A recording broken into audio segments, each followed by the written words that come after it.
In this installment of Zen and the Art of Joomla video series, we'll take a basic tour of the control panel administration application for media, including the Media Manager.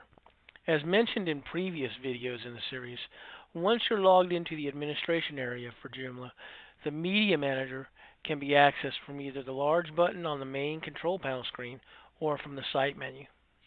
The Media Manager features an interface that is similar to File System Explorers on most operating systems. Common buttons for Delete and Help appear on the upper right. Below the buttons on the left are two tabs for changing the view of the media folders, one Thumbnail View and the other Detail View. The first tab, Thumbnail View, presents the folders and the media items with medium-sized thumbnail graphics. Along the left side of the screen is an expandable list of folders. Just click the name of the folder or the plus minus sign to expand or contract the list of subfolders. Clicking the root folder labeled Media shows all the media items and subfolders accessible from the Media Manager. On the right is a thumbnail representation of files and subfolders in the selected folder, with the location on the server listed on the top. A text box for creating folders within the current folder is shown on the far right.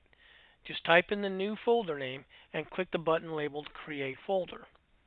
The default root folder for the Media Manager is controlled by settings in the System tab of the global configuration for Joomla.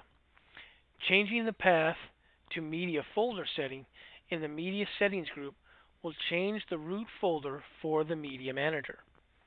I normally change this to another folder to avoid changing or deleting any of the default images or folders. If we change the setting, then this becomes the root for the Media Manager. This new folder has to already exist on your server, however. As you can see, once this setting has been changed, the Media Manager uses it for storing and managing media folders and images. For now, we'll just reset this setting to the default folders for the rest of the video. If you do work with the default folders, be sure not to delete the core folders or items, since this can affect other components in Joomla. You can use the checkbox next to an item to select and delete multiple items and folders, or for single items, click the small red X button next to an item or folder. Double-clicking an image brings a small pop-up lightbox view of the image. Double-clicking a folder opens that folder. You can navigate back and forth by clicking the up arrow or by clicking the parent folder on the left. At the bottom of the files list is a text box for entering files for upload.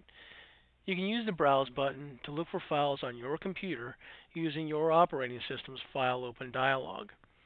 Then, once you select the file to upload, click the Start Upload button to add that file to the current folder. Let's look at the Detail view now. This view presents the items and folders in a spreadsheet-like list, though it does lack the sorting abilities of other administration lists in Joomla. It does provide other useful information such as file size and dimensions. Checkboxes on the right work the same as in the thumbnail view, allowing multiple items to be deleted. You can navigate as before by clicking the name or double-clicking the preview, which either opens a folder or a pop-up depending on the type of item.